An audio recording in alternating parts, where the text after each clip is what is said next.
Hey everyone, this is Brianna, host of Lesser Known Self, the podcast, and we are back for episode 2 of season 2.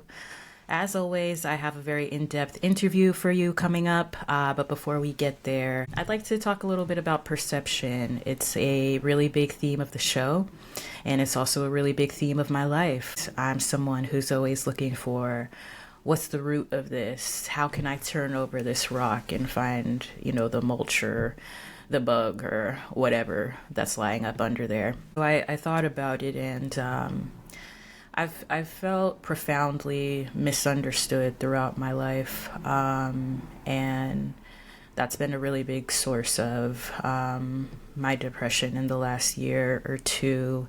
Is feeling misunderstood. I don't really feel like I've been understood by another human being or fully seen by another. I did get to experience that with my grandma, and that's why my love and grief of her is immense, because that was such a palpable thing for me. I think that if I didn't get to experience that truly unconditional love, I think my already usually pretty pessimistic view of the world, I don't think that I would be here today, transparently. I think growing up in my attempts to understand myself, something that I struggle with, understanding myself, it has led me to try to find reasons and other things. And so that's where perception comes in. And I think that that's where that obsession with perception comes in.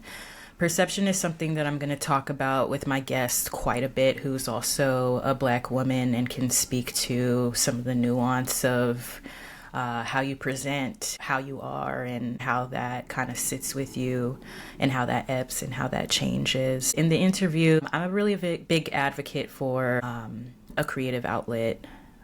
I know a lot of people feel that they're not creative. I used to feel that I wasn't creative, but I feel that most humans have some creativity in them, or a playfulness at the very least, and it's very important for your mental health and just for your own expression that you allow yourself that time.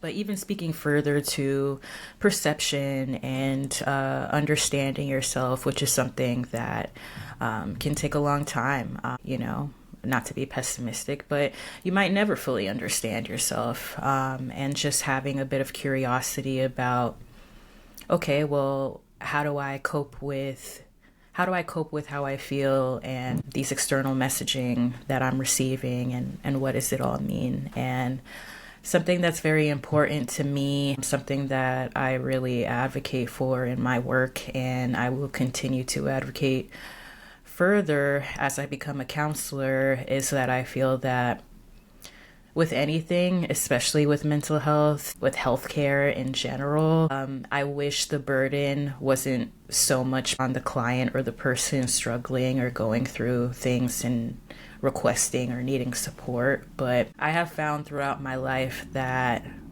it is a big responsibility. Caring for yourself, caring for your mental health is a big responsibility. And it's bigger than even, okay, I booked my therapy appointment once a week and I guess we Gucci now.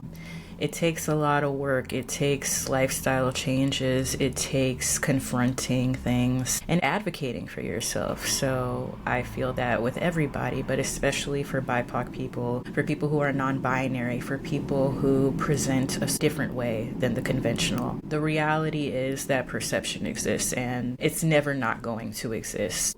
Try your best to find the book, the tool, the research, the modality, the coping mechanism, the coloring book, whatever it is that brings you peace. And moreover, I think that people need to be in the driver's seat of their lives, and I think that you have to go through some life experience to fully grasp how big of a responsibility being in the driver's seat, even for yourself, is. But I definitely think that it's worth it. I spend a lot of time researching mental health things. I look up studies. I look up the differences between how this affects the brain versus that. It's not something that anybody told me to do. It's just something that I'm generally interested in. What I find is that when I ask professionals these questions, and sometimes it's just I want to know, I'm rarely kind of given the answer that makes me feel like I really understand what's happening and I'm in control. And so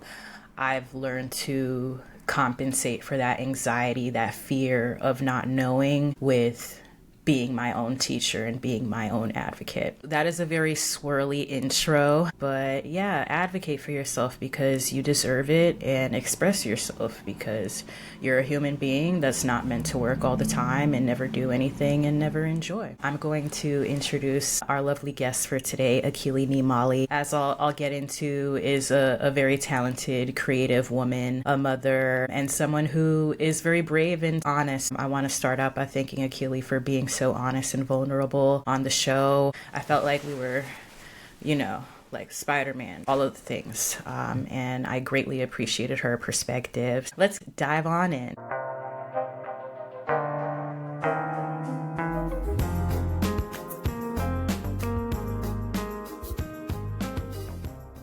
Hey everybody, this is Brianna from Lesser Known Self, and I'm joined with another amazing guest. Today we have Akili Ni Mali, who is a performer, singer, creative, and an actor as well. How are you today, Akili? I'm doing good. I'm very excited to be here. Awesome. I am happy to have you. So I like to ask all of my guests the same question to start. When no one else is watching and all the labels are stripped away, who is your lesser known self? I think when no one else is watching, I'm a very, very emotional individual. I'm an empath, and I'm a pretty sad individual. You know the saying about comedians, Really? like, yeah. And I'm trying to change that identity, that like internal identity, but I think that because of the way that I present myself is like so much of here, like a giver, I guess. That when I am alone, it's like the time for me to actually feel all of the negative feelings, because I don't normally do that in front of too many people. So I think lately I've just been, don't mean to be a Debbie Downer, but I think lately I've been a pretty sad individual, and I've been letting myself just be sad, you know?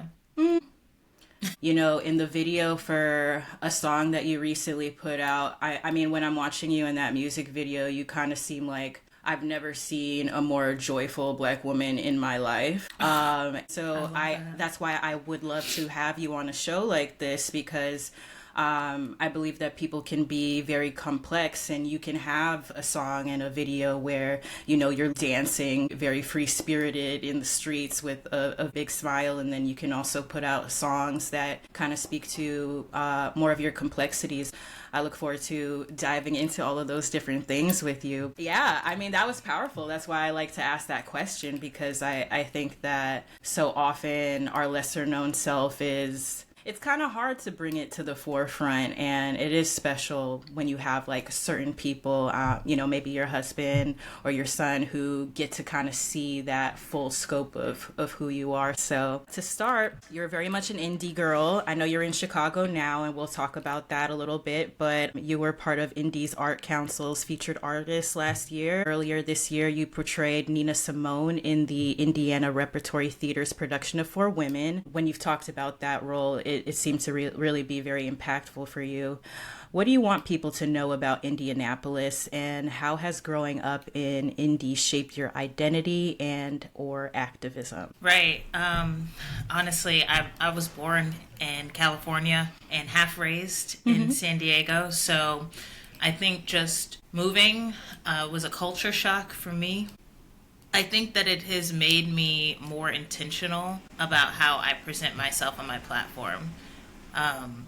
Being in Indianapolis and being around so many different artists of color, that they have their own perspectives on how they're treated in this industry, and kind of just being able to be a part of that conversation, even if it was coming from negative experiences or positive experiences, just being able to be in the room and be a part of that, let me know how important it is to present yourself the way that you believe. I don't know if I'm saying that right. Basically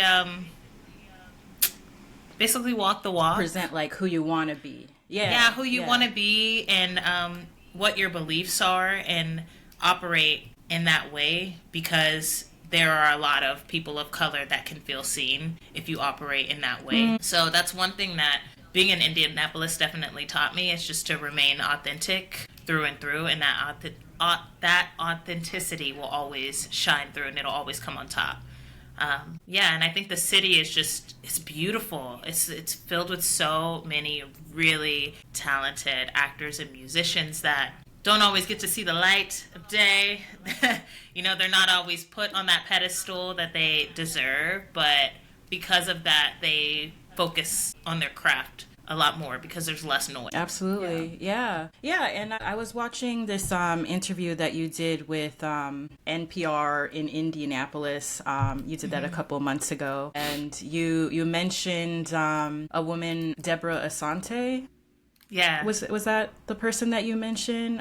Yes. And so that kind of indicated to me that like you've really grown up in that culture, and maybe you've sought out certain spaces that are safe spaces for performers that look like you. Can you share a little bit about sort of that association? You spoke so highly of her. Yeah,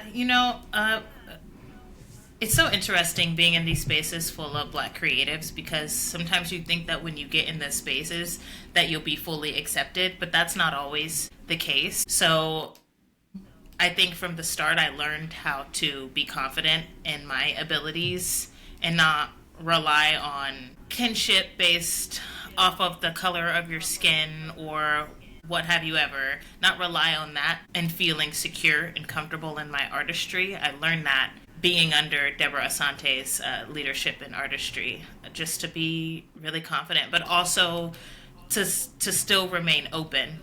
Nothing is a given just because you're in these spaces or in this community where you're like, oh, there's other people that look like me. Doesn't automatically mean that everyone will be like-minded, but she definitely taught me to be bold with my integrity and stand on business.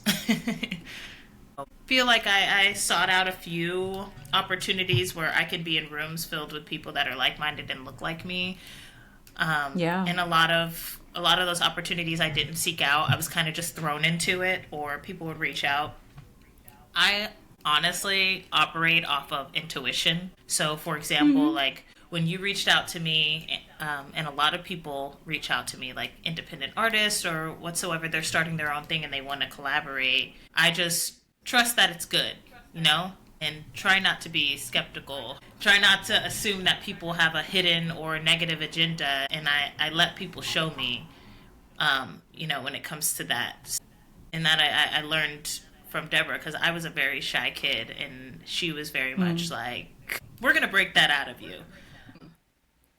Yeah, and taught me not to necessarily not have trust issues within my own community, but to just be aware and be really intentional with my trust. You speak also a lot about being an activist, and I feel like that's kind of a badge that you wear with honor. Do you feel like that also maybe impacted that training that you received from her, kind of in a way kind of factored into your sense of the world or how you view other things? Yeah.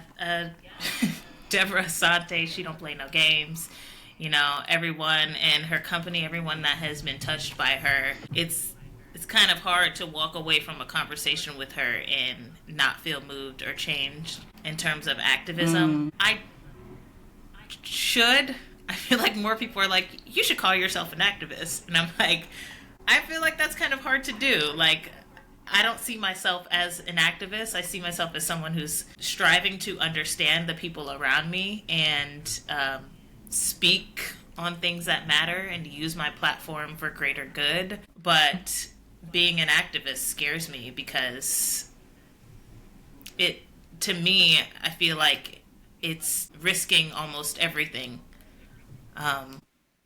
just to use your platform for greater good. And I don't always do that. I would like to admit I don't always do that. So I'm striving to be better at my activism, but I wouldn't necessarily call myself an activist just yet. I think that's a really big conversation to have, because that's something that I've also thought through as well. Sometimes it's hard for me to label myself as an activist, because I figure an activist means sacrifice, like to a very extreme level. It means, to me, hitting the streets every day. It means being in a place where there are things happening and helping on a grassroots level. But I also feel like even just having a feeling of being a student of life, having curiosity about people, taking steps and actions where you can, even without that label, talking about your value system, the things that are most important to you, standing on business, especially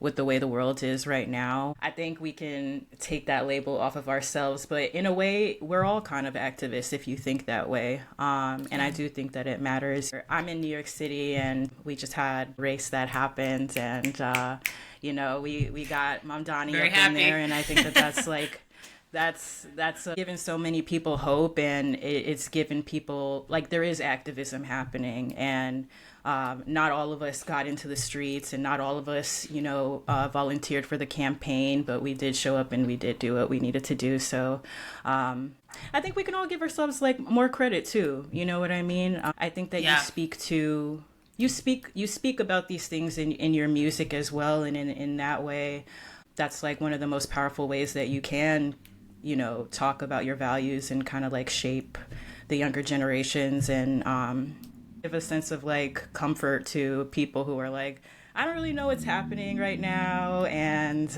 it makes me feel good that an artist that I value is also kind of questioning some of these things. Yeah, I feel like and you're right, to your point, absolutely. I think that we struggle with that, like calling ourselves activists or giving ourselves enough credit, because we're in a world where it feels like you're doing so much and it barely moves the needle. And so then you're just like, well, I didn't do anything at all. And I'm actively struggling with that. Like with my music, when it comes to the platforms that I'm using, like most recently, I've always pushed Spotify, but I'm trying to be so intentional about what I'm attached to and what I'm promoting, that it's just like, okay, this is a platform that has helped me grow and has gotten me in so many doors just from people looking at my streams and my followers alone, and now I have to pivot. And that's something that I struggle with, because it feels like I'm constantly pivoting, and yeah, so sometimes when I choose the easier route, I don't feel like an activist, because I'm just like, well, this is going to cost me so much money and so much time, and it's like, for what? Like, no one cares. It's not doing anything if the bigger artists aren't using their platform, and that's where my struggle comes in, because I'm just like, where do I fit? Like, how can I use my voice, Absolutely, yeah. And and I say this all to say, and I didn't really anticipate the conversation going here, but I think it's a very important discussion to be had, because I feel like with this presidency, the second term in particular, I've been seeing a lot of Black women start days of rest, and kind of like there's been this sort of mantra of, I am not getting out of my house and I am not protesting on the streets, because as a Black woman, I always do that, and I always stand up for other people.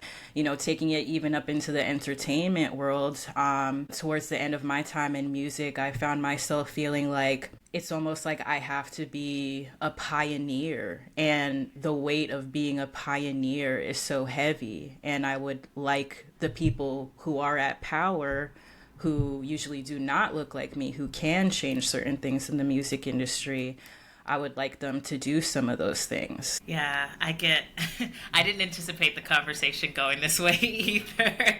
But if we're going to talk on it, I also look at my other artists, and I feel two ways. I feel frustrated sometimes, like with other people in my cohort, and I feel frustrated, because I'm like, if we all used our platform this way, we could move the needle. But then I understand also from a small artist perspective how much it could feel like you put everything into this, and basically you speaking out or you switching things up or changing things to align with your values doesn't always help the pockets or doesn't always help the short term. It sometimes feels like you're kind of just taking your whole career and throwing it in the trash. So I understand what that feels like, and yeah, that's where I'm at with that. But like I said, it's very nuanced. So I'm on the way to being better. I feel like having a more definite stance on certain things, but I'm still in the middle. You got me on a good day to have a conversation. I love that. And though that was kind of like a little jaunt down a different alley, I did like going down there because I also feel like I do want to focus on identity, but I do also want to talk about music. And sometimes, you can correct me if I'm wrong, but I didn't strive to be a performer. I wanted to work in the music industry, and that was just like, I need to work in the music industry, and it became my identity, my everything. So in that way, even though it's separate, it's like the entertainment industry. It's kind of like a different subset of life where it's just kind of like a concentrated view of how I navigate the world. So, I know you mentioned moving halfway between, you started in California, you're from San Diego, and then at a certain point you moved to Indianapolis. And you shared a little bit about pursuing your dreams as a performer even at that age, and like kind of interviewing, or not interviewing, but auditioning for things like Hannah Montana. And you mentioned like that not panning out. And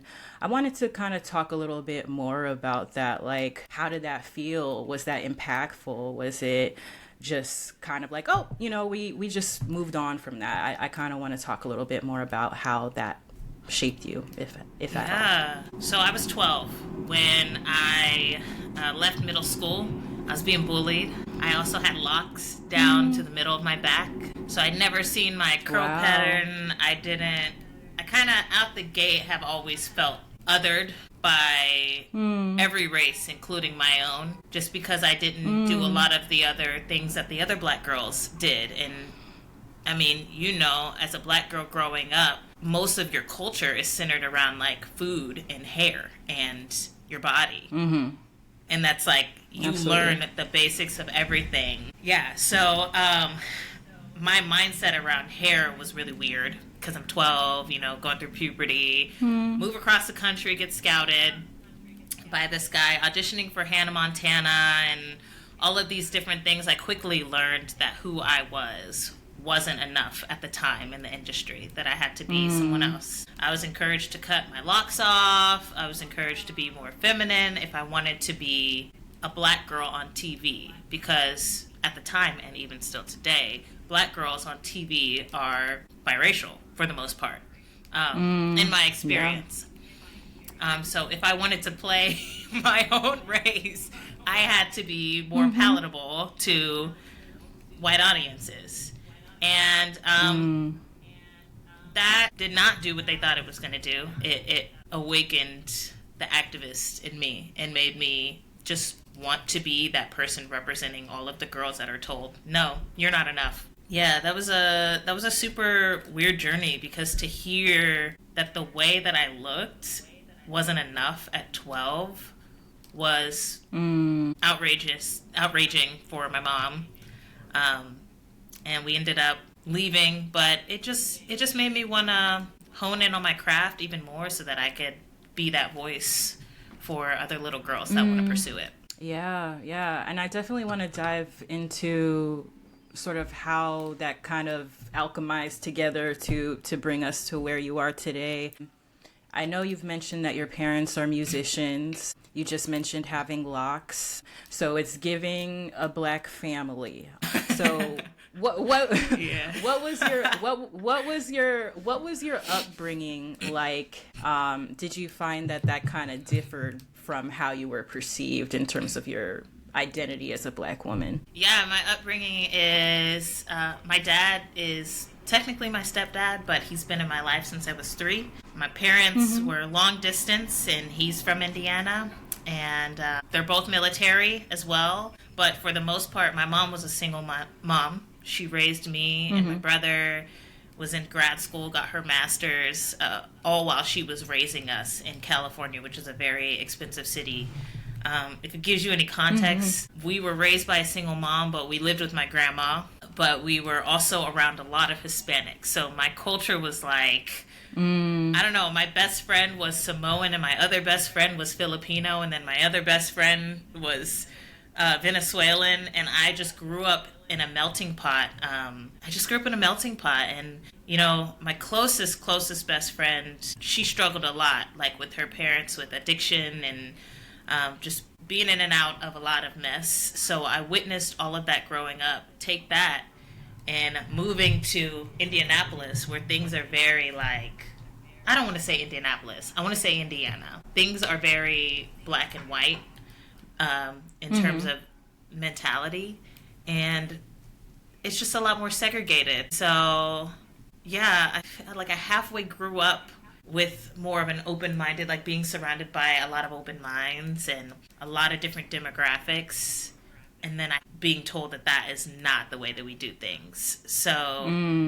that has definitely, that shaped me. And in terms of being like connected to the Black community, that has shaped me in ways that, shoot, we could be here all day, because it's just a different it's a different culture on the West Coast than it is, I feel like, in the Midwest. I feel like there's like only one or two ways to be Black in the Midwest, but out there it's like we're all struggling, so we all Black. I don't know, and yeah, that's not to say the whole like I don't see color or think, like the struggles were still there. I still knew that I was Black, but growing up in my household, we were just taught to be really open and accepting with everybody.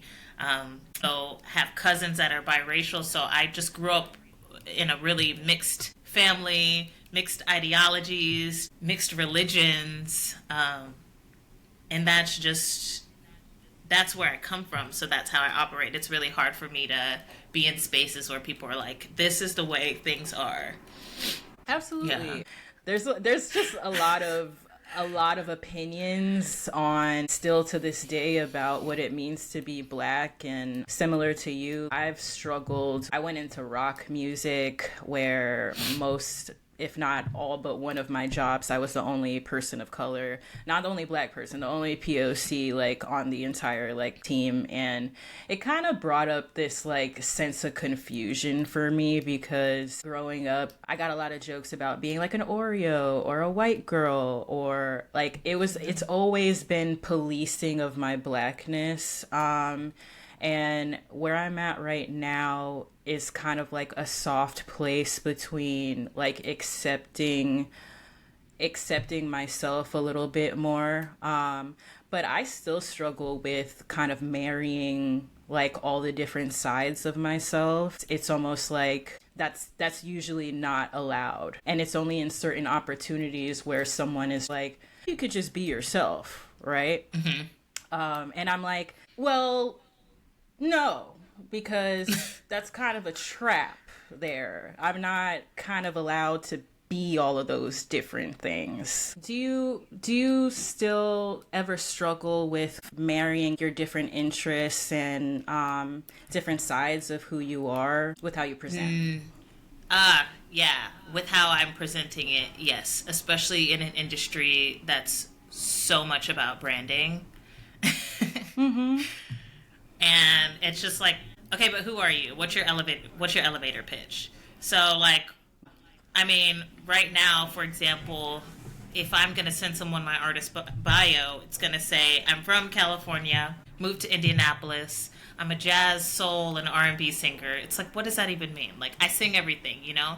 And my influences are Jasmine Sullivan, Sade, Rochelle Farrell, Erykah Badu, India Arie. But also, what does that even mean? Because I truly listened to Hayley Williams like most of my adolescence. But I also listened to all these things. So how does that mesh? I just struggle because I also want to get into the blues, and I want to get into indie rock and things like that. But it's like, does that change my identity, or can I just make my identity a lover of music? I don't know. Like, does it change my genre? Yeah. And then I'm a black woman, so then what does that look like on me? And how am I being perceived? Which I shouldn't care, but I do, because it's all about marketing yourself and establishing a fan base and keeping that fan base. But whenever I get to that point where I feel too,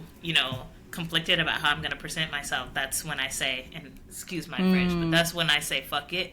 And I'm just like, you know what?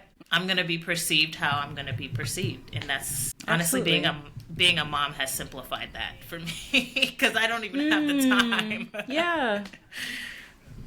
I really appreciate that. And I'd like to kind of get into your last EP, Changes, because I feel like that's a really good example of what you were talking about, because that EP shows a bunch of different genres, to tell you the truth. And on a number of different themes. And so I wanted to know, with a song like Changes in particular, you speak about being black but also white, and I kind of want to hear more about the lyrical inspiration for that song in particular. Yeah, it's kind of just a song saying fuck your perception of me, and but also your perception of me is okay. So like throughout, it's just the theme of yin and yang, literally and metaphorically, that two things can exist at once. Like, you can have your perception of me, and that can be true for you, but it doesn't have to be true for me. And it can all exist, and the world is still going to spin, because I have things that I want to do. I have dreams, and at the end of the day, regardless of if I'm black, I'm blue, I'm purple, whatever, I'm a child of God. And I was sent on this earth to do what I was supposed to do. So that's all that's all that's saying. And you can't have one without the other, like referencing the yin and yang. And also I made a reference, a Mr. Miyagi reference, about how resourceful I've been with like next to nothing. Yeah. Even battling all of those perceptions and opinions and people just telling me who I am or who I should be. I've still made $1 out of 15 cents. Now what? Right. Yeah. I like that song because it's the first beat I ever made. Okay. And I think the only beat it's actually the only, besides Sold I actually played guitar on, but that's not on the album, it's a single. But Changes was the first beat I ever made, and like did vocals over it, sent it to my producer, and I was like, please don't tell me that this sucks. He was like, no, this is really good. And I felt like I was putting like my truest self out there. That song is my lesser known self. That is like, I feel like, because that's the me that I want the world to see and celebrate. But as you can see, it's not even like my most played song. Only other people in the industry will talk to me about it. But okay. Yeah, it makes me sad a little bit sometimes that it's not the most popular song, but I still feel good that I put it out there because it was authentic to me, you know? And it definitely, it really flows. I do want to talk to you about Lana Del Rey, which is one of your more streamed songs, a bop, if you will. And when you've talked about the backstory of that song, I really love it. And you mentioned like at that time you were young, being a teenager, and not having, I'm paraphrasing, but not having a backbone, like not having confidence at that time. How did you go from the inspiration for a song like Lana Del Rey to a song like Ick? The short version is I cut my hair multiple times in my life, which, if you know anything about black women cutting their hair, I don't care what anybody says, it's always tied to something. Yes, it is a choice. Yeah. And I'm talking fade. Like, your girl was getting, I was getting bald fades, because I was like, I'm tired of being perceived. I'm tired of it, and I'm tired of playing the game and trying to mold myself to be black enough, not black enough, whatever. The long answer is I had to go through all of that pain, all that insecurity. Unfortunately for me, I had to go through so many embarrassing moments and take so many L's to where I had to decide for myself that I'm the prize. Ugh, I hate that sentence, but it's so true. I do too, but it still comes back to it. It still is. I'm also on somebody's also putting me on a pedestal. As much as I'm putting everybody else's opinions up there and holding them to high regard, like my beliefs and my systems, and the things that I gravitate towards, like those are important as well because it's my life. So with a song like Ick, I know that I'm talking about a man, but we could take that, and apply it to a job, a friendship. It's just like the same thing with Up. Like you already knew what time it was. And a lot of times with relationships and people communicate non-verbally. Like everything is a vibe, right? So you already know what it is. You knew that I wasn't about this, but I was entertaining it because I had to for the moment. And now that it's no longer serving me and I have the power to leave, see you bye, is what that is. And that just comes from being fed up, unfortunately. I like to learn things the hard way. Yeah, I mean, when you were talking about cutting your hair, I sometimes I watch interviews that Angie Martinez does, and she had Cynthia Erivo, and she spoke a lot about being bald and how she actually encourages all women to kind of shave their head at some point, and how she just felt like more of herself and how that's just such a powerful thing for her. For me, I locked my hair. Hair is such an important part about being a Black woman, and so, but it seems that it comes to a point where it's just like I've had enough, and this is like the first start of like my new chapter is when I change my hair, I'm a new person. So I love to hear that. I don't know if you've ever seen those like TikToks or reels where like a girl's like, I tried this hairstyle, this one, I've had enough. And then the most recent hairstyle they did is like a girl, maybe you should have taken a nap. But that's how I felt. That's how I felt the second time I cut my hair. The first time, it was me taking my locks off, which I might get locks again, but it'll just mean something different. It'll be a choice. Yeah. My hair was purely out of spite, which I don't recommend, but it taught me a lot. Like, I couldn't go back, so I was forced to love myself through that. That's all. Yeah. I mean... No, for sure. I mean, when I started my locks, at first I was like, everybody who has locks is spiritual. Like that's not making sense for me. But then when I went through the process, I understood, because you have to deal with this is your hair and you have to accept it, and sometimes you learn a lot out of like, I don't have the choice. I mean, technically I could throw a wig on, anybody could do that, but there's something about I have to deal with it and I have to kind of learn to accept in the process. So you shared a little bit about being a mom, how that has changed maybe your worldview, and also how you marry your dreams and your desires, your passion as a performer, with being a mom to a young biracial son. Yeah, it's a loaded question. I think I have just made it my life's mission as a mom to show him what it looks like when you follow your heart. As cliche as that sounds, not to settle. I'm constantly trying to teach him lessons through him sing. Like, he's at the rehearsals. We have rehearsals in my living room here. I'll show you. I got the whole setup.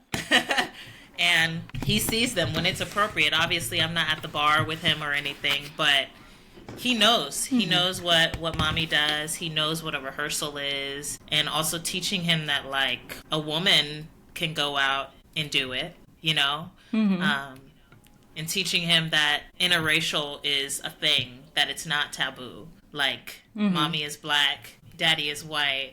It's so funny that you asked that too, and this is why I said it's a loaded question, because I guess my short answer is that I'm just constantly trying to teach him things through me pursuing my artistry, which has given my artistry a lot more purpose, and it's letting me be a lot more intentional about like who I'm performing with, who I'm around, what I'm doing, how long I'm allowed, not at all. You know, if I ever feel disrespected or, you know, I feel taken advantage of, even if he doesn't fully understand like all of the semantics within that, later on I'll be able to tell him like, hey, this is why mommy did this and mommy did this. So he can, if he needs advice, so what did you do? It's showing him through action. Like, I didn't gig with him anymore because he touched me inappropriately, or things like that. Just how I'm navigating being in this business as a Black woman. Yeah. And also, this is not related to music, but I just think it's so funny because we had this conversation a few days ago where he's really confused about the whole like black and white thing right now. He's like, but mommy, I'm brown and you're darker brown and daddy's peach. daddy's Oh. Daddy's peach. And we're like, yes, I'm brown, you're brown, but we're black. And he's like, yes. And daddy's like, yeah, but I'm white. And having to navigate that and not lie to him and just be like, you're right, you're brown. But the world is going to call you black, just so you know. For sure. Just so you know. And also you are black, because there is some significance to that too. Actually, I shouldn't even say some, just like huge for someone who's biracial. And I've never experienced that, but to teach him to be confident that he is black and to be confident in saying that. But I've navigated it pretty well when I'm not having mental breakdowns, and the postpartum era was really, really hard because I was just like, is this childish? Should I be doing this? Like, should I get a degree in something else? Like, I'm a mom now. I have to be able to support him. I can't gamble, my career. I can't do that. But it's worked out. I've gotten opportunities and he sees it happening. And meanwhile, I just have this behind my back the whole time. That's how I'm navigating it. When I was listening to the EP like earlier this week, there was a moment where I was listening, I think it was Ick actually, and I was just like, it's probably too wild of a concept right now to think about.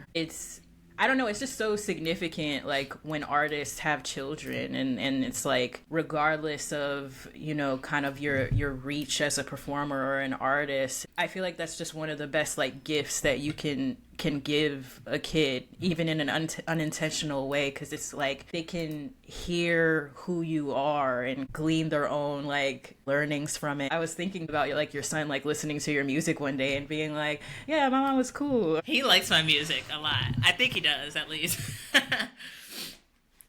I'm writing a lot more music like with that in mind. And I leave the cussing in there too if it calls for it. I don't feel like it always does, but if that's what it is, like I want to be like how my mom was with me, where she was like, you can have sex, but here's everything that could happen, and she just informed me. And it didn't scare me. It was just like, oh, so I learned at a young age that I have agency over my own body and my choices. And, my mom could tell me not to do something, but at the end of the day, if I go and do it, that's on me. And that's what I'm hoping to teach my son through my music. Whether it's I get 2 listens or I end up freaking signing a record deal, my truth is out there. And that's all I have control over. That's beautiful. What's your plans for 2026, if any? I know you've been kind of in a creative world where you're making some music. What plans do you want to share? I also know that you play a lot of shows, so let people know in what city you're in that you'd be playing shows at, so we could have some people come out to your shows. Yes. Oh my gosh. I do some stuff at Maestro's Steakhouse in Chicago downtown. That's a little less artistic. It's a lot of like top 40. I get to really hone my skills, and it's just me and guitar, and it's the scariest thing I've ever done. But it's an opportunity for me to grow and to meet people and not be attached to anybody else's project, which is cool. And then I have all those dates on my website, so whenever it's like the first page, like whenever I have a gig, I'll put it on there and the information. And then I've been trying to because I'm in a new city, I've been trying to just do a lot of like virtual shows or free shows that are accessible to people. And if they can't make it out, I've been recording and live streaming as much as I can. So right now, my MO for at least the first half of 2026 is to continue writing and recording music and to do shows that are that ethically align, down to where the venue is, like who owns the venue, what they're promoting, what their beliefs are, and then if it's accessible to everyone. So that's where I'm at right now. I have no plans beyond that, because I feel like the past 3 months of my life I've done a 180, and a lot of things have just been kind of like causing me to open my eyes. So yeah, that's my plan, is just to continue being an artist and try to make money from it if I can. But you and I both know this industry is like, I have friends that were on the red carpet at the Tonys like recently, and then a month later they're looking for work. So it's very up and down. Yeah, it's very up and down. Yeah, and I'm glad that you mentioned that too, because I think that sometimes we can internalize things, especially now. I see that in my perspective as like the job market, or just like with anything right now. Entertainment there's not a lot of money right now, and things are kind of tight and a little bit weird. And I think that if you're not zooming out a little bit more, you kind of put it on yourself, because there's this idea that just make a TikTok and it just has to blow up one time and then that's going to be everything. But because there's so much, like there's so much YouTube, there's so much podcasts, that sometimes it's helpful to just kind of know, like, we're in a harder time right now. Don't stop your efforts. Don't stop what you're doing. But also kind of like give yourself a little bit of a break right now, because I think we're in a time where we kind of don't have a roadmap and we just have to take care of ourselves. So I'm glad that you mentioned that. And if people are struggling for work, struggling for their career, making music, making art, whatever it is, keep on making music, keep on making art, even if nobody is seeing it. I personally put my first season of the podcast on hiatus because I didn't feel like enough people were listening to it. So now I'm able to come back to this podcast, and it's just like, I don't really care necessarily. Of course, don't want to be just speaking in an echo chamber, but I do it because I want to have these kind of conversations, and I feel the same way about like music and creativity. Thank you so much. I've really enjoyed this conversation with you. I know you're on TikTok and Instagram, so what's your handle so people can follow you and we can get you on a pathway up into that algorithm? Yes. Oh my God. I will say that my TikTok is like a hot mess because I'm super vulnerable on there. So, yeah, just know that following me means that you may not always get the cozy feels, and I don't wear makeup. A lot of times I'm like in my headscarf and I'm walking and I'm just talking shit, or I just got done crying. But follow me, because I am seeking a lot more artistic community, and I want to potentially be the person that is the voice for those who are afraid to speak out about how they're feeling, in terms of like taking up space in this field, in this world. But my handle is akili.nm on everything. On Instagram, on TikTok, and on YouTube, it is Akili Ni Mali Official. So, yeah, follow me. Amazing. All right. Thank you, Akili. Yeah, we'll see you again. Thank you. All right. Bye. Bye.